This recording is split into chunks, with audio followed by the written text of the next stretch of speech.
In the name of Allah, the Beneficent, the Merciful, Assalamu alaikum. That means peace be unto you. Welcome to a special edition of Liberated Sisters. It is the Liberated Sisters Book Report. And today we feature author Hannibal Muhammad, his book, How Beautiful It Is. This is part 2, In My Father's Steps, Self-Reflection and Lessons in My Journey to Allah. Brother but he is also a student minister and excellent teacher in the study of the teachings of the Honorable Elijah Muhammad under the guidance and instruction, the divine leadership of the Honorable Minister Louis Farrakhan.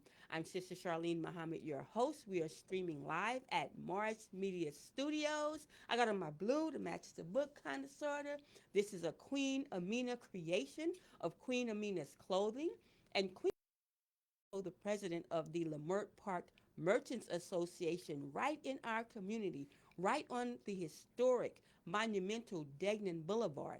She is launching today a segment for Liberated Sisters whereby we open up the platform to you, our sisters, our Black and Indigenous people, the women of God, so that you may share the knowledge and information and all of the good news that you have going on, that you are creating, and that's impacting your people. So Queen Aminah is going to conduct this riveting, I'm telling you, you want to stay tuned, spread the word about this interview with Brother Hannibal Muhammad.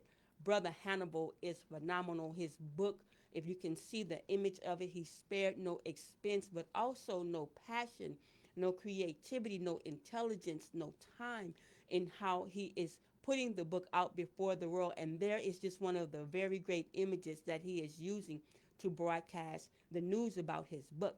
So before we bring on Queen Aminah, and I want you to remember, you can order this book at HannibalMuhammad.com, but I won't go further into what they're going to cover. I just want to take time and say thank you to everyone who has supported my own book, which Brother Hannibal was very instrumental in helping to bring to fruition.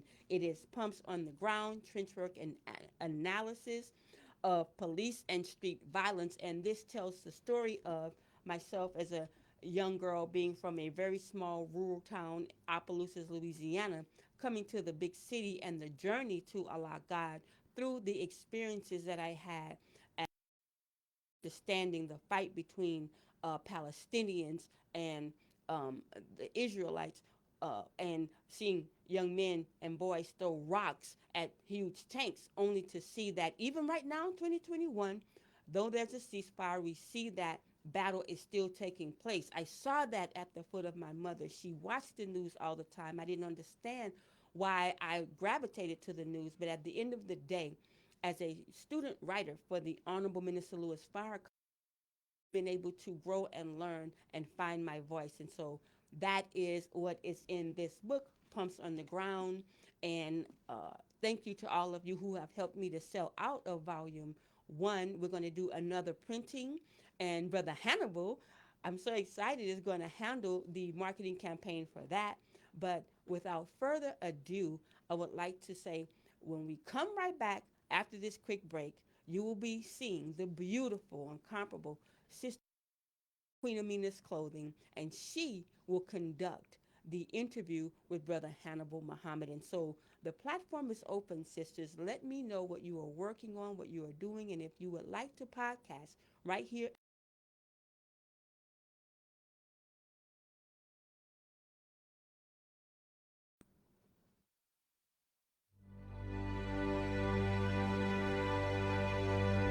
And the one word that was the strongest word spoken by all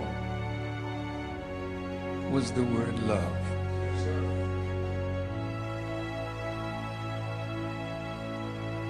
God is love.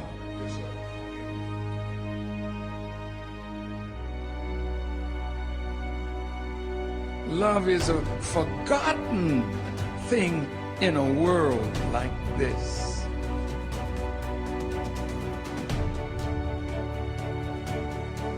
And I just want to say, it was your letter. Where's Hannibal? It was was your letter that touched my heart.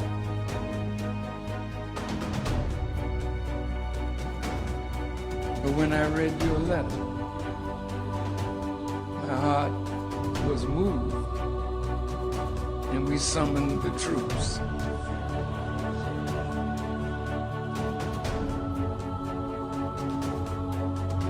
I want to thank you, Brother Hannibal, from the depth of my heart.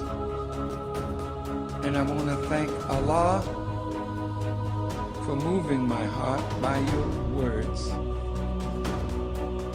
to get on a plane with several members of my staff.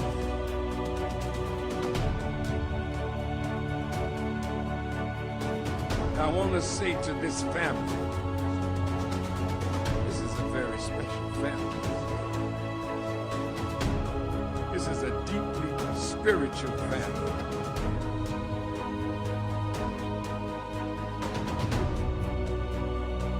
Jesus said, whatsoever the Father bids me to do, that I do. Whatever the Father bids me to say, that I say. So he was a perfect representative of his Father. I heard a son a few minutes ago. I heard a son. I know the spirit that moved that young man. It wasn't the spirit of his father. It was the Spirit of God that came through his Father that touched his spirit.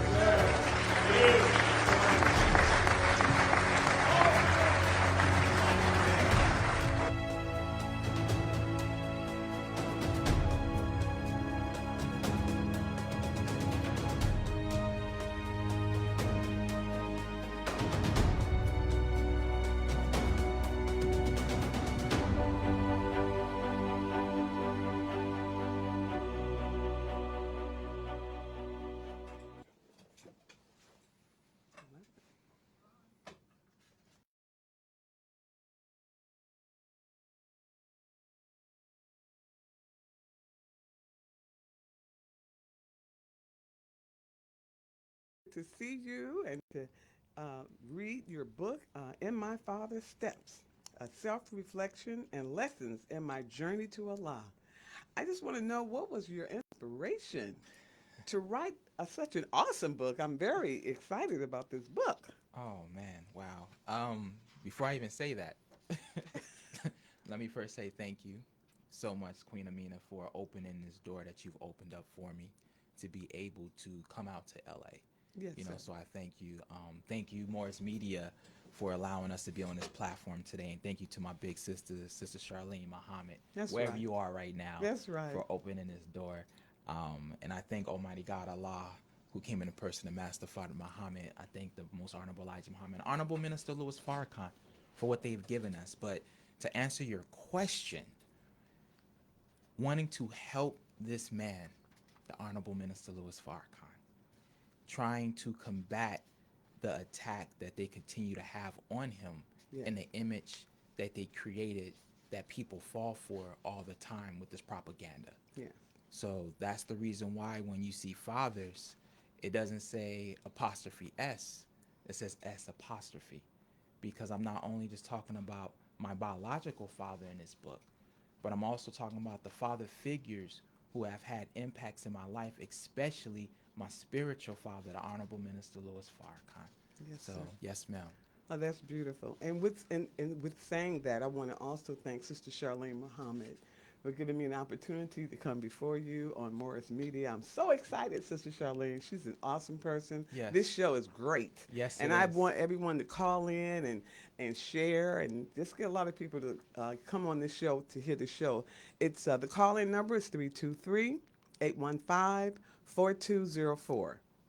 And that's YouTube, Morris Media Studios, morrismedialive.com.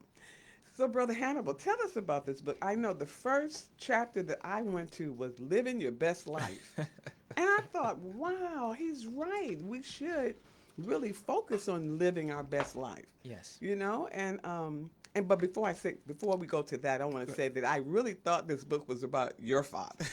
I really did. When I read, I said, "Oh, he's talking about his father. What an honor!" Yes. But you're Yes. also talking about our father, which Yes. is fabulous. So, with Yes. that said, please share with us. Well, absolutely. Beautiful question.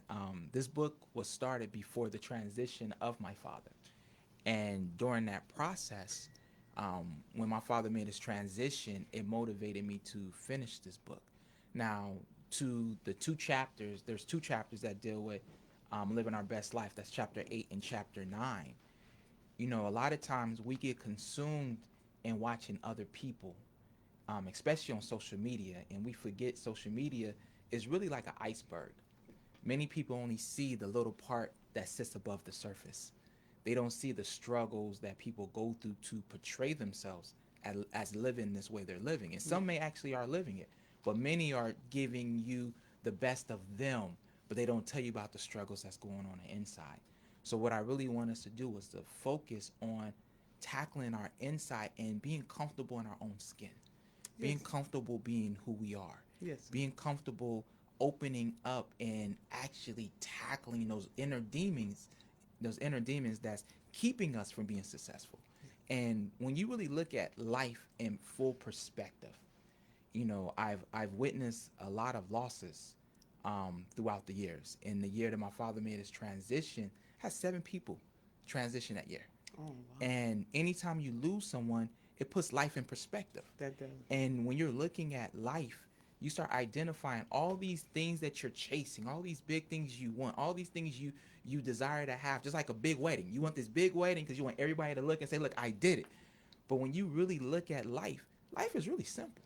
Yeah. It doesn't require all those things. And when you look at the will of God, it's really simple. He wants simple things for us. And if we learn to appreciate those simple things, we'll find ourselves actually happier in life than as we're chasing after other stuff. Wow, that is beautiful from a young man of what age? He A sounds young man like never no. a No, man full of I'm wisdom. 37. 37. Full of wisdom, though. And so, Brother Hannibal, um, so living your best life, what are your aspirations and dreams for living your best life? Great question. For me, is fulfilling the will that God has for me. Yes. That's one of the things I'm learning to do is fulfill the will that God has for me. Two, making sure my family's happy, man. You know, money's the thing that we need. I do want to make money, Yes, sir. but I want to make enough money so I can be comfortable and provide a high level of safety for my family and be able to create generational wealth from that point. But for me, living my best life is to not be consumed by the distractions of the world, to be able to walk freely, to not carry the weight of this world on my shoulders. I remember a couple years ago, I know you went to Egypt not that long ago. Yes. Yes, My sir. wife and I went to Dubai a few years ago. And when I got off the plane and walked out to the street, it was like the weight of this world came off my shoulders. Yes, sir. And when you feel something like that, you want that peace every day. That's true. So for me, it's to be able to live in peace and harmony, to have a peace of mind, to be comfortable, to watch my children grow up, to be in a position where I can just relax but still be productive and creative. Our beloved sister, Dr. Muhammad, I love that sister so much. She made a statement in a lecture, as I paraphrase. She said that when you're living in survival mode, you know, when you're paying your bills and everything, when you're in survival mode, you can't think beyond the right now. You're focused on the bills. You can't think what's going on. But when you're in creative mode, it allows you to expand your mind and go on to other areas. I want to be able to be in a constant creative mode of peace and harmony and be able to be relaxed and know that I'm walking the will that God has set forth for me and not be bothered by the world. Yes, sir. So, with that, are you saying also living your best life is finding your purpose in life? Absolutely. And what steps would you say we need to make to find our purpose? Because some of us are, in our 50s and 60s and 70s, and we're still trying to find our purpose in life. What would you say is the best route to go? That's a great question. Yeah. That's a great question. So you're actually about to make me tell the whole book today. I Uh-oh. see it happening. I Uh-oh. see it happening. I see it happening. Yes, sir. Yes, sir. Well, what you're looking at is setting goals. The first thing I would tell anybody to do is to reconnect with that higher being, whether it's through meditation, prayer, silence, whatever it is, find yourself there where you can reconnect. And I tell people all the time, if you didn't pray in the past, don't feel discouraged not knowing what to say. Be honest in your prayer. Be transparent in your prayer. Let God know, look, I don't usually talk to you, but hopefully maybe through some time you'll open up to me. We can talk. Then from there, set goals. Not just big goals. We always have our big goals, but set little small checkpoint goals that walks us into that big goal. Then after that, remove distractions. See, we set goals and then we go tell everybody our goals. And then we have the ones who don't agree with us, they'll come and say something negative that will kill our spirit. Yes. Remove the distractions. Stop finding ourselves comparing and competing with others. So as we remove these things from us, we will start finding ourselves growing. Change your diet, your mental, spiritual, and physical diet. Change what you're eating. Change, the environment you're in. Change the people you're communicating with. Different things like that will help us put ourselves in that position to actually fulfill it. And then learn to love the process. See, we are people who like to see the final result, but we don't want to see the process that got us to the final result. So what happens is, one of my big brothers, J. Cole, who just dropped a new album, love that brother too. J. Cole, I was at his concert and he talked about how you have rapid success and people look at the rapid success, but you have people who've been walking this process for a long time who finally get to success, and you think it was rapid, but you just didn't know it was a process it took them to get there, so you're just coming in at the end. Beautiful, beautiful, beautiful. Call in, please, 323-815-4204. You can go to YouTube, Morris Media Studios, morrismedialive.com. If you have a question for this young man, and he's brilliant. We have a lot of geniuses in our midst, and we don't even recognize them. But, we're recognizing you today, Brother Hannibal. You are awesome. And so tell us a little more about family. What did your family help? How did your family help shape and mold you into the man that you are today? That's a beautiful question. They play such a tremendous role in my upbringing. And one of the exciting things is, a lot of times when we don't get certain things, or we didn't learn certain things, or we didn't experience certain things, and we get upset with our parents for things that they didn't give us, we find ourselves angry in those areas, but we don't understand those are actually lessons for us. Sometimes our family's preventing certain hiccups that they experience in their life that they don't want us to go through. But my family has played such a tremendous role. When you look at my mother, who runs her own businesses, similar to you, Yes. runs her own businesses, very motivated, always encouraged us to go and do for self. When you have somebody like my father, who ran his own business, very creative, very creative. That's true. And he did not like a cookie cut box type of concept. He wanted to be able to expand and be creative. When you have individuals like that in your life, it allows you to tap into that creative genius. It allows you to expand. It allows you to see things differently than other people may see. My parents also were very strict as being members of the Nation of Islam. Yes, sir. But because of that, it taught me discipline. It taught me how to stay focused on the goals at hand. So I would not be the man I am today if it was not for my parents. Beautiful. At all. Beautiful. And so back to How to Eat to Live. We all of us have read the book several times, but there's a difference in those that eat every other day, those that eat every day, and then those that eat all day. Yes. So I want to talk about you, because you are eating every other day, and you've done this for how long? Almost 10 months. Almost. I'll be hitting 10 months probably this weekend. This weekend, beautiful. And so what would you say that contribute to helping you to write the book and to expand your brain cells to think about things outside the box? Would you say that did help? Absolutely. It absolutely helped. My goal was to actually launch the book last year. And God was like, no, it's not time yet. Pandemic kicked in. And after talking to your other son, Brother Brother Salih, you was having a conversation. He actually encouraged it. It's been something on my heart and my mind for a long time. But he was like, brother, I think you could do this. And, I was like, are you sure? It's intimidating to go to every other day. He was like, no, I really think you can do it. So we had set a goal that 30 days from that point, we would get into it. And what it did was it gave me, it lifted me up from the weight of food. What do I mean by that? If you really think about it, and I'll use lunch as an example. If you think about it, you work a 9 to 5 and you go to work and you go take that lunch. Do you ever feel groggy or tired or heavy after you eat? Because we usually eat heavy foods. So what happened is once I removed the food, it gave me energy. Yeah. And with all that energy, I needed to move that energy somewhere. Yeah. So that energy went towards the book, that energy went towards the marketing, that energy went towards my creative side, went towards me picking up more clients because I needed to use my energy. Yeah. I found myself, late nights trying to go to sleep at 1, 2 o'clock in the morning, and I finally would lay down exhausted, and then an idea would kick in. And it was like, nah, I'm out to get back up and work on this idea. And next thing I know, it's 2, 3, 4, 5, 7, 8 o'clock.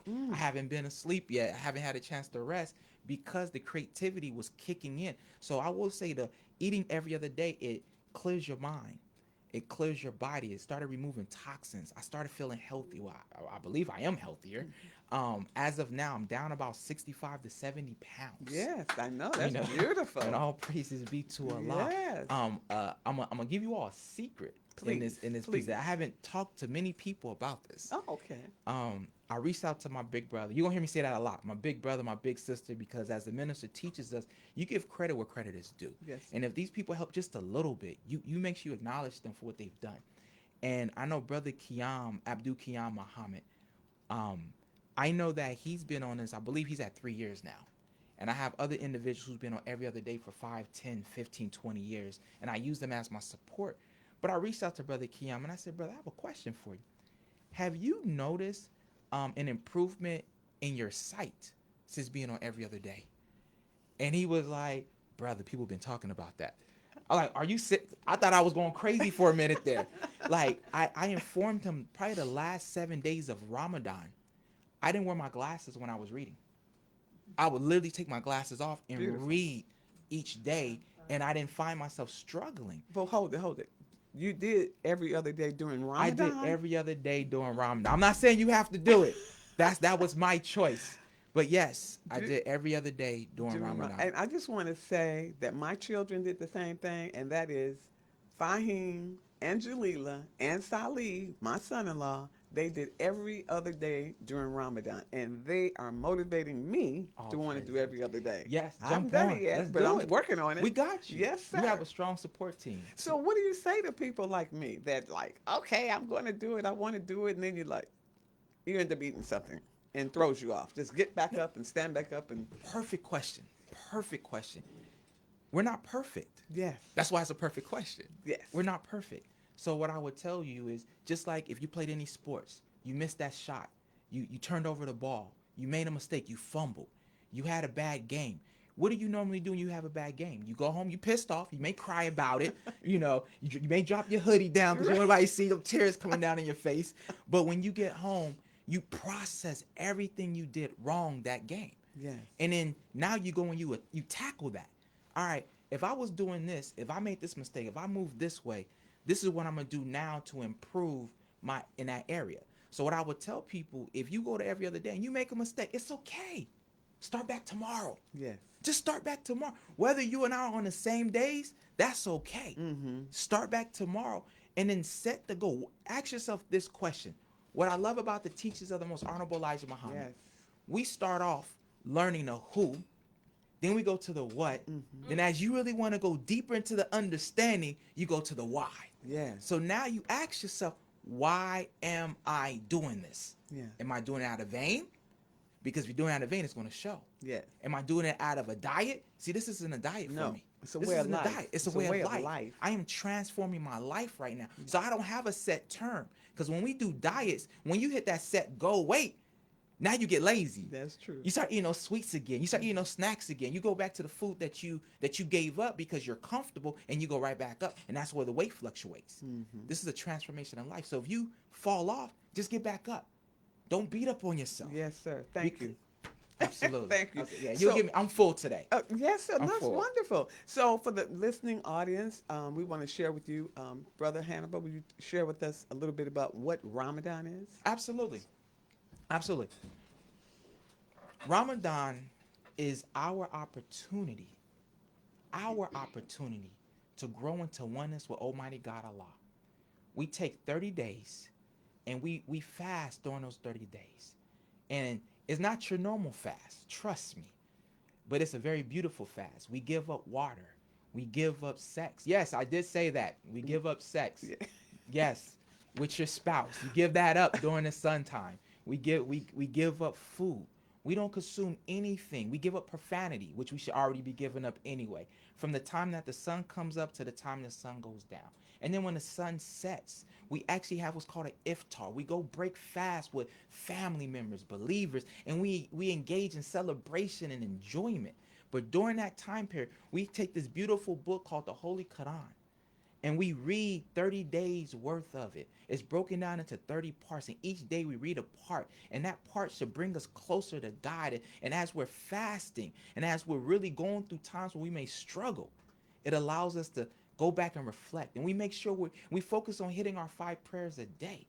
So Ramadan is really an opportunity to reset ourselves spiritually, mentally, and physically, that we can start over and be able to walk a better life, growing into the oneness and the willness of Almighty God Allah.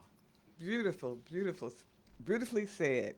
So, for the listening audience, please call in and talk to Brother Hannibal. And that's 323-815-4204.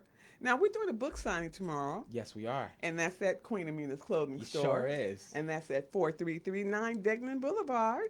And we would love for everyone to come. It's between 12 and 5 o'clock. Yes. We're going to have a discussion from 12 to maybe 1 or 2 question and answer, and then he's going to have a book signing. So I'm inviting everyone to come. It should be awesome. This man is full of wisdom, and he's energetic, and I've been knowing him since he was a very young man, but I just love him so. He's grown tremendously. And with that said, Queen Aminah Clothing, 4339 Degnan Boulevard, Los Queen. Angeles, California. Thank you. And also, look, Jalila's listening. This is Charlene, everybody. Jalila's listening, and she wants you to talk about the weight of food. Absolutely. Absolutely. If we really think about the food we consume, and a lot of times we find ourselves eating out of comfort, eating out of stress, eating out of emotion. Yes. And as we go through those phases, we actually get comfortable eating that way. When you go to every other day, and thank you, Sis Jalila, for that question. When you go to every other day, you will start finding that the foods you once consumed do not appeal to your appetite anymore. The foods that you once consumed become heavy on you, and you start feeling horrible. Yeah. Like literally horrible after eating them, that you will start removing those foods from your diet. Yes. So what winds up happening is you will find yourself in a position where you want lighter food. So when I'm ready to eat, I'm looking at soup. Yes, sir. Salad, Bean soup, right? Yeah, let Yes, me sir. clarify that. A nice wholesome bowl of navy bean soup. Yes, sir. That's my go-to. That's a staple in my house. You know, some navy bean soup, probably some brown rice, probably a salad, a smoothie. I'm even to the point now that smoothies feel heavy on me. I'd rather have juices. I'd rather juice my fruits and vegetables now. So what you'll find is as you're eating, your body's getting lighter, and your body's requiring lighter things that's full of life, and it wants that in your body so that you can continue to grow. Thank you so much, Sister Jalila, for that question. I pray that I answered it, and for the listening audience, that you enjoyed it as well. Great. So I think we have a caller. We have a Uh-oh. caller. Who's calling? Yes, this is Sister Aisha. Sister Aisha. Assalamu alaikum, ma'am. Walaikum salam, ma'am. How are you? Awesome. We're awesome. We're here with Brother Hannibal, and he is sharing some wisdom today. You have a question for the brother? Yes, I just want to first thank Brother Hannibal for his amazing book. I am putting in my order. I want 2 of them. So I will definitely be ordering the book. I just wanted to know, does he have any advice for any young fathers growing up, raising children, trying to balance, family life and work life? Assalamu alaikum, Sister Aisha. Thank you for your question. Well, salam, sir. Thank you for your question. Before I answer your question, are you still on the East Coast?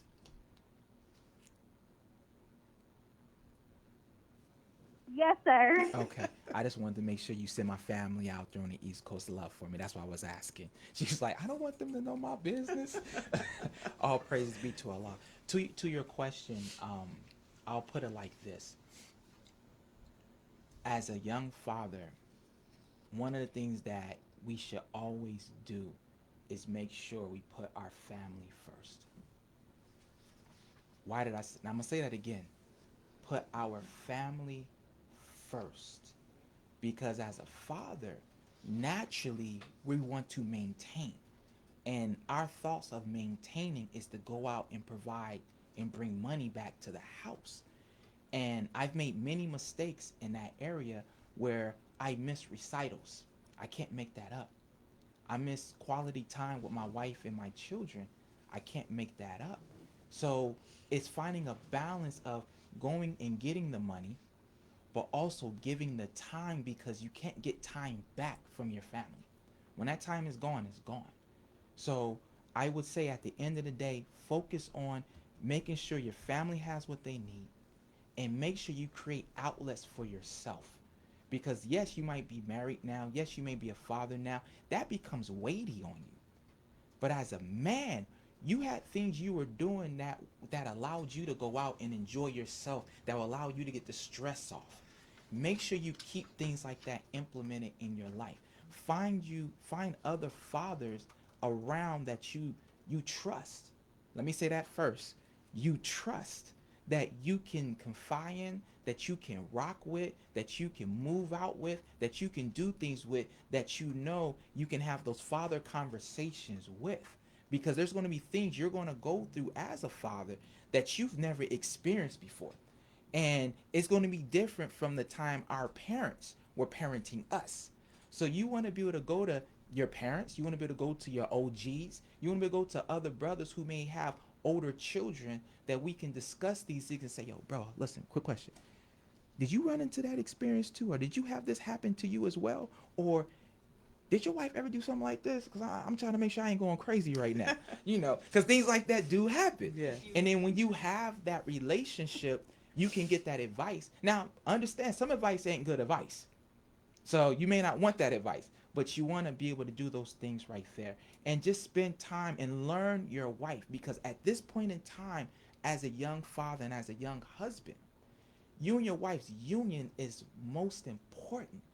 Don't worry about what everybody else is doing. Work on building what makes you and your wife great. Whatever that greatness is, tackle that. And then find things and study your children and cultivate their genius. That's Whatever that may be, cultivate that. That's right. My daughter, my oldest daughter, she's very artistic. So now our focus is making sure we're putting things in front of her that allows her to expand her artistic drive. We just had her tested. They want to bump her up. She's going into 6th grade. They want to bump her up to Algebra 1. She just closed out this year 99 out of 100% year to date in her education. Beautiful. So all praises be to Allah. Congratulations. Yes. So with something like that, it's constantly trying to cultivate. It's hard because you're trying to figure out in those areas what's her strengths and her weaknesses. So cover down their weaknesses and help strengthen the weaknesses while you're also strengthening up the strength, and do the same thing with you and your wife. Try not to argue. I'm not going to say you're not going to have bickering, but try not to argue. Try to settle on the best part and try to find where her weaknesses are and come to her and cover down on her weaknesses, and ask her to cover down on your weaknesses, not to bash you, but to come to you in a certain spirit that fits your energy and fits your spirit right, that you two can lift each other up together. Remember, you're not married. Married ends with an ED. ED means it's completed. But you are in a union of completing a marriage, which means you two are on a journey together. There's going to be times that when you two are reading your book of life, you may be on different chapters. But if you find your wife being too far ahead of you, hold on, queen, slow down a moment. Allow me to catch up. Or can you come back and catch me up with you? If you find yourself too far ahead of your wife, hold on, queen, let me come and get you and carry you on my shoulders so I can show you where I am, that we can avoid the traps because I already went through them for you. Beautiful. I pray I answered your question, Sister Aisha. That was beautiful. Do we have another question, sister? Thank you Okay. so much, Brother Hannibal. That was excellent. All praises Thank be to Allah. Thank you for calling in. Good. So I'm looking at chapter 7. Uh-oh. Corrupted by our own MO. Uh-oh. And I said, wow. So Uh-oh. our MO is established by our character, our personality, and the way we function. It is also established by our upbringing, our environment, and our influences. Can we talk about the MO? Yes. Yes. So I'll put it like this. We make decisions in our life based off of our upbringing, Yes. different things we experienced. So if you know to get to Morris Media, you have to go a certain route, or you're comfortable going a certain route, that doesn't mean it's the fastest route. Doesn't mean it's the most efficient route.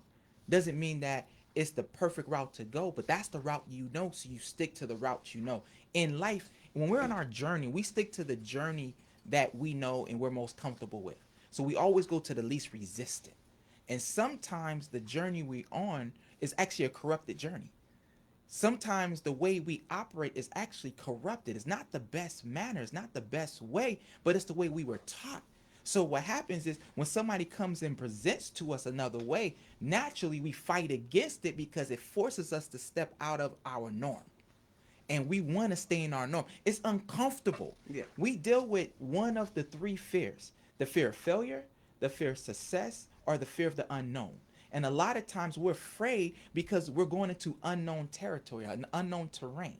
So by us having the upbringing, if you grew up in a domestic violent relationship, whether it was parents, you witnessed parents, or whether it was you yourself, naturally you gravitate back to domestic violence because you're comfortable now. Now, It's listen how crazy. crazy No, that that's sounds, crazy. right? It's crazy. That sounds crazy. It's crazy, but it's true. But it's true. We're comfortable now being in that environment. Yeah.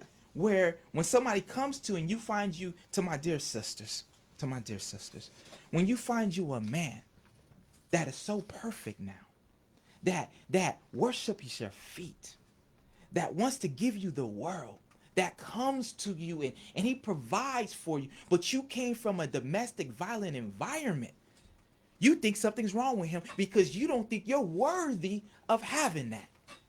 But you so are worthy of having it. Beautiful. So a lot of times we find ourselves in different environments, different things, and we think we're doing something right. And I'm leading to something. We keep repeating the same thing over and over, expecting a different result, which we know as being insanity. Yes. We find ourselves being insane, but we don't know that. So sometimes it's good to have a brother, have a sister, come and just give you a little nudge. Give you a little nudge, tap you on your shoulder, grab you by your coattail and say, come here, young buck, let me show you something. I went that route too once before, and I don't want you to go the same route. So let me show you how I can prevent you from being corrupted by our old ways. And I can show you a better way. That's why I love the Honorable Minister Louis Farrakhan, because he comes to us where we are at our level understanding. See, in there's a term for that. It's called individualism. Yes. It's called individualism. It's a leadership term. Yes. And I thank Allah because I took a survey when I was working in banking to figure out what my top 5 leadership terms, strengths were, and that was one of my strengths. That and teamwork. And we know teamwork means you can come to a person or you come to a body of people and you're able to motivate them as a team. Beautiful. But individualism means that I can find you where you are, come to your level, cultivate you from your level, and lift you up from your level to get you beyond where you thought you can go. Wow. So when you're looking at being corrupted, sometimes you have to stop what you're doing and reassess where you're at. See, we have computers, and sometimes the computer doesn't know it's corrupted. You keep pressing a button, but it's doing the wrong thing. What's wrong with the computer? So sometimes you got to do a diagnosis of the computer. You got to diagnose that computer. Then sometimes you have to start over and refresh the computer. Start it over again. Sometimes you have to remove things from the computer. See, In our life, we have to remove things that's causing us to be corrupted. Yes, sir. Once we remove those things, now that opens up for something else to be placed there. Now you replace with something good, something positive, and you find yourself around people who are cultivating the same way you're cultivating. That's why when we as believers of the Nation of Islam find ourselves around more believers in the Nation of Islam, because we were living a certain lifestyle. And when we want to step out of that lifestyle, we could not stay in that environment and expect to live a different lifestyle. The Honorable Minister Louis Farrakhan gives us an example of if you were a alcoholic and you're a struggling alcoholic and you're trying to fight and break that part of your life, I can't meet up with you with Queen Aminah at a bar. No, sir. That's too tempting for me. No, so I sir. have to find myself in an environment away from that until I'm strong enough that I'm not tempted by the alcohol, the taste of that alcohol. May I say this? Please. You couldn't meet me at a bar anyway. Let it be known. Let it be known. Let it be known. Been there, done that 40 years ago. Come on. No, thank you. And look at how Allah has helped you. See? Praise Allah. Praise Praise Allah. Allah. I tell you, I don't want to start getting the Holy Ghost over here and being excited. But yes, sir, it's been a beautiful journey. Brother, chapter 4. Uh-oh. Understanding the variables of life. Ooh. Listen, he's 37 and he's got knowledge and wisdom like an elder. Oh, I man. want to hear about it. Oh, man. Tell me about the variables of life and understanding them. In life, similar to Corrupted by Our Own MO, we run into things. And everything we run into, whether it's good or bad, isn't always a loss. Some things are actually lessons. I was talking to somebody the other day, and we were talking about the fact that they lost a family member and how much it hurt them to lose that family member and to see other people doing things that they were doing. And you're looking like, well, God, why did you take her instead of taking them? Yes. And I'm pretty sure we all go through that. Yes, sir. You know, why me? Why me, God? Why me? Mm-hmm. Sound like Moses and the wise man. That's right. So what I explained to the person was this. Sometimes God removes people from among you, not for them, but for you. Yes. Sometimes he does it for you. By him removing this person was so perfect to you. Yeah. It made you have to step up and finally listen to the things that person was teaching you through God. That now, see, sometimes you are removed. Sometimes you can have one casualty in order to have a masses. That's right. So when we look at the Honorable Minister Louis Farrakhan, see, he may have to go, as he will go, so that the masses can raise up. So when we go into these variables, there's different aspects of our lives that help mold us into the other aspect, that take us to the other aspect. When you look at this beautiful book, I'm gonna go ahead and do it real quick. Please. When you look at this beautiful book, In My Father's Steps, right here around the word father, you see something called a maze. In that maze, if you look at a maze, we're all going through different mazes in our lives. If you look at the maze, you look at the maze as a journey. And sometimes we're going through this maze, as we've all played different mazes or drawn through different mazes as children, and we find ourselves coming into a brick wall. But we got so far down the line in that maze that we thought we was going to the finish line. But what that really was Allah allowing us to go on a particular journey to learn certain things. Now when we get to that brick wall, we have to pivot, do an about face, or do a left face, or do a right face, and then maybe have to take a couple steps back and then go to another journey. But because there were certain things he wanted us to gather from it that would help strengthen us for the next part of our journey. So when we go through our lives, there's different variables like that. So what I'm saying is, don't get so consumed in that one period in your life. Because after you go through that period is just to make you stronger for the next period. It's like lifting weights. You may start off with just the bar. Then you may add a 5-pound, then a 10-pound, then a 25-pound. Then you may throw a plate. That's a 45-pound. Then you start working your way to 2 plates. And now you find yourself so strong that no matter what variables thrown your way, you're not even bothered by it no more. Beautiful. Wow. Okay, brother. Well, let me ask you something. On page 87, you say the decisions we make today will impact our lives 10 Uh-oh. years from now. Yes. So I want to hear about that. I want to hear about that a little bit. Well, let me first clarify. Let me give credit where credit is due. I was in Houston, Texas, with Brother Kiam. At the time, his name was Brother Jesse. He was speaking at one of the schools, and they had a special guest speaker there. And if you're old school hip hop, you know who this person is. His name is KRS-One, and he went on to explain that to the students. And I sat there like, wow, I've never thought about it like that. So what I learned from that is the decisions you make now, good or bad, has an impact on you or your environment 10 years from now. Here's an example.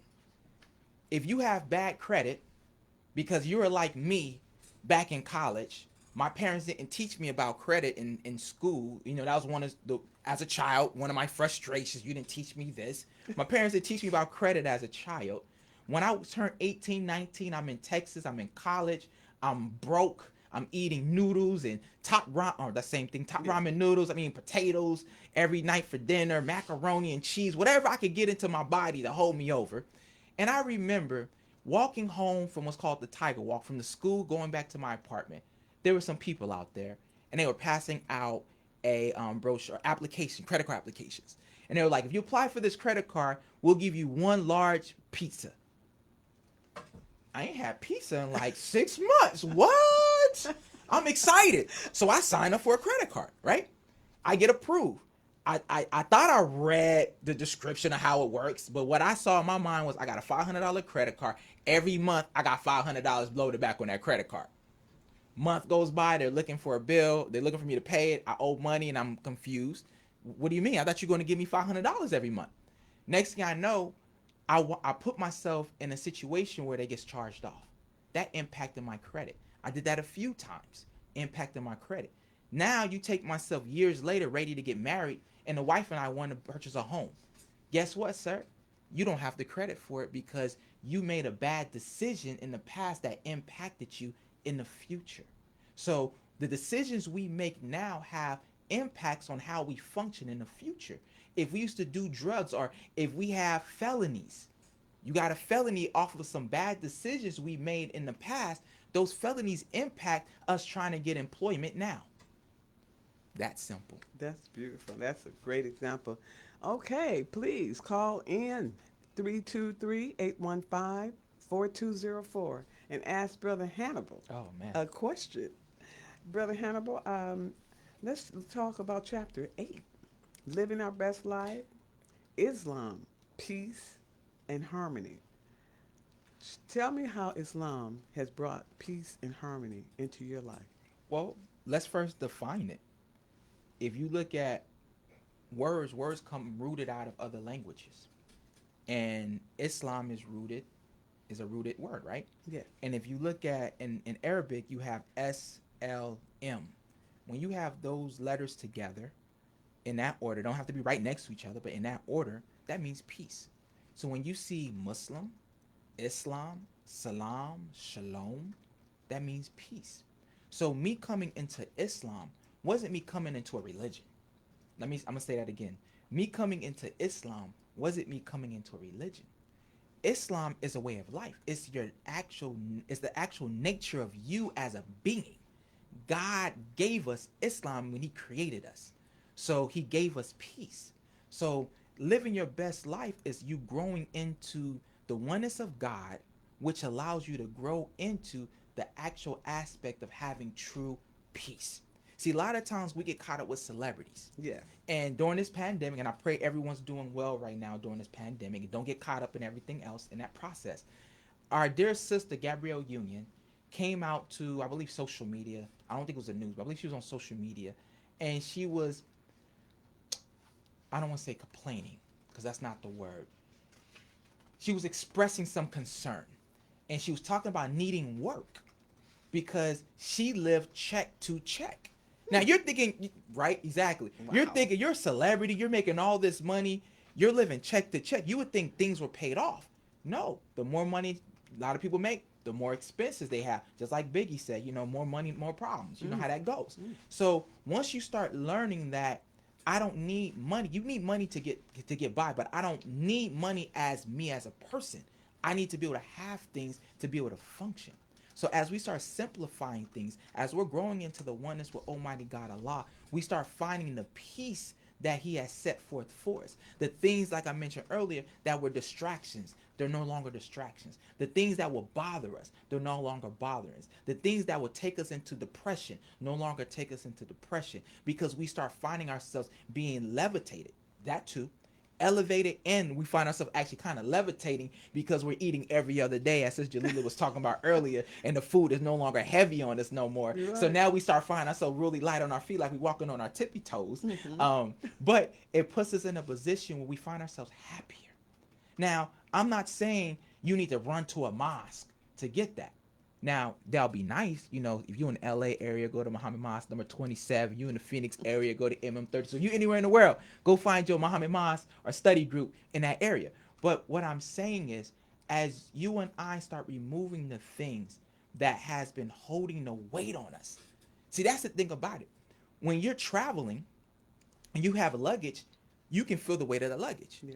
Now, if I'm on a hike going up the mountain, once I take out that big bottle of water, that doesn't have weight on my back no more. As I drink the water and I toss it in the trash can, that's one less thing that carries weight on me. So as we start removing those things that carry weight on us, we start finding ourselves in a happier place. We start finding ourselves in more peace and harmony, and that's the thing that gives us the happiness that we want. Beautiful. Beautifully said, brother.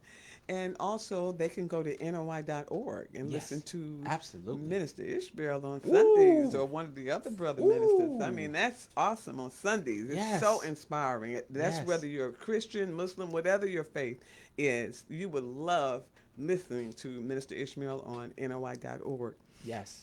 Brother Hannibal, you also have in your book that it's a self-help book. It's self-help, and it has techniques and self-actualization. Could you talk a little bit about that? Absolutely. And as we've been, having this discussion, I pray that this has been helping you to improve yourself. So, because that's really what the goal is to help us grow more spiritually. Throughout the book, I set goals.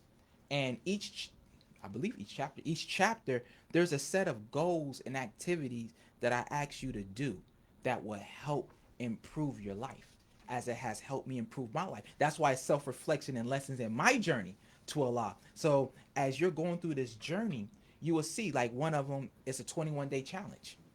Yeah, 21 days.